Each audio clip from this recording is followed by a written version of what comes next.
చాలా బాగుంది. Visual wonder అసలు హనుమంతుడు కళ్ళకు చూపించినట్టు చూపించాడు ప్రశాంత్ వర్మ అయితే మాత్రం. నిజంగా చాలా అంటే చాలా బాగా చూపించాడు. అండ్ ప్రతి ఒక్కటి ఏంటంటే ఇప్పుడు మనము సినిమాని పోవడం కంటే ముందు ప్రశాంత్ వర్మని పోవడం ఆ ఐడియాకి. ఎందుకంటే అది యూనిక్ ఐడియా, అసలు ఎవరికి రానంత ఐడియా అన్నట్టు చాలా బాగా సార్. లాజిక్ కూడా మిస్ కాకుండా చాలా నీట్గా క్లీన్గా చాలా బాగా తీశాడు. సో అది అంటే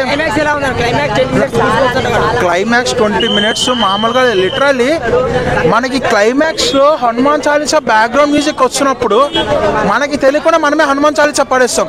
అంత విజువల్ వండర్గా ఉంది సినిమా మాత్రం. సంక్రాంతికి మాత్రం మంచి సినిమాతో ఓపెన్ అయింది. సంక్రాంతి పండగ అయితే మాత్రం ఖచ్చితంగా చూడాలండి. ఫ్యామిలీతో చూడొద్దు అన్నది ఏముండదు. వరలక్ష్మి క్యారెక్టర్ ఎలా అనిపించింది మేడం? వరలక్ష్మి క్యారెక్టర్ అయితే నాకు చాలా నచ్చింది. ఎందుకంటే నేను ఒక సిస్టర్ కాబట్టి నాకు చాలా అంటే చాలా నచ్చింది. నాకు ఒక తమ్ముడు ఉన్నాడు, అంటే నేను ఎలా చూసుకుంటానో అలా అనిపించింది నాకు. చాలా అంటే చాలా గెటప్ సీన్ గారి క్యారెక్టర్ బాగుందా మేడం? బాగుంది. చెప్పండి కదండి, లాస్ట్ 2 minutes అయితే సినిమా హైలైట్. డైరెక్షన్ చూడండి, అదే చెప్తున్నాను కదా. అంటే మీరు ఆదిపురుషుతో పోలుస్తుంటే అసలు నథింగ్ అని చెప్తున్నారు. పర్ఫార్మెన్స్ అంత బాగుంది, అందరూ పర్ఫార్మెన్స్ బాగుంది. పార్ట్ 2 కూడా ఉంది. పార్ట్ 2 కూడా మిస్ అవ్వకుండా చూడాలి.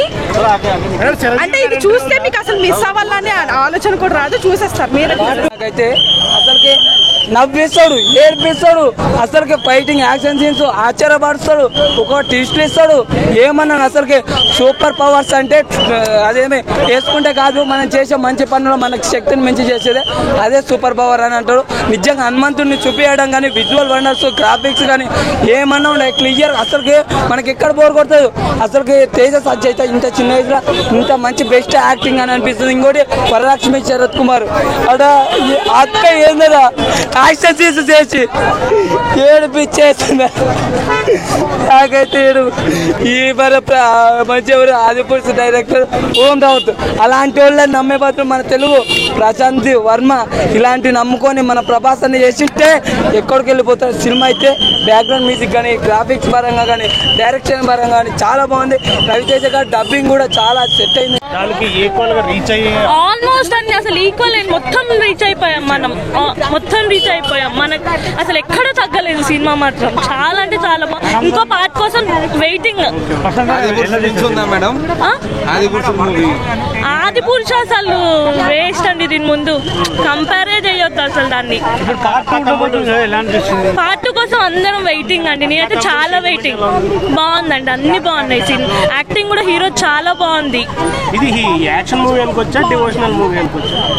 యాక్షన్ మూవీ అని చెప్పలేం, డివోషనల్ మూవీ అండి. నాకైతే మొత్తం చూస్తున్నంతసేపు నేనే రియల్ గా హనుమాన్ని చూస్తున్నట్టు ఫీల్ అయిపోయాను. లిటరల్లీ నా కళ్ళలో నీళ్ళు వచ్చేసాయి లాస్ట్ 2 minutes. చాలా బాగుందండి, నాకైతే చాలా నచ్చింది. సూపర్ హిట్, మొత్తం బ్లాక్ బస్టర్ అండి. అదంతా నాకు తెలియదండి, కానీ సినిమా మాత్రం హైలైట్ అండి. హైలైట్ అంటే హైలైట్ అసలు. చాలా అండి, చాలా థ్యాంక్స్ అసలు ఇలాంటి సినిమా ఇచ్చినందుకు మనకి. చాలా బాగుంది సినిమా. మైథాలజికల్ కాన్సెప్ట్ ని తీసుకొని ఇప్పుడు ప్రజలు ట్రెండ్ అవుతున్న సూపర్ హీరో కాన్సెప్ట్ తోటి పర్ఫెక్ట్ గా తీశారంట.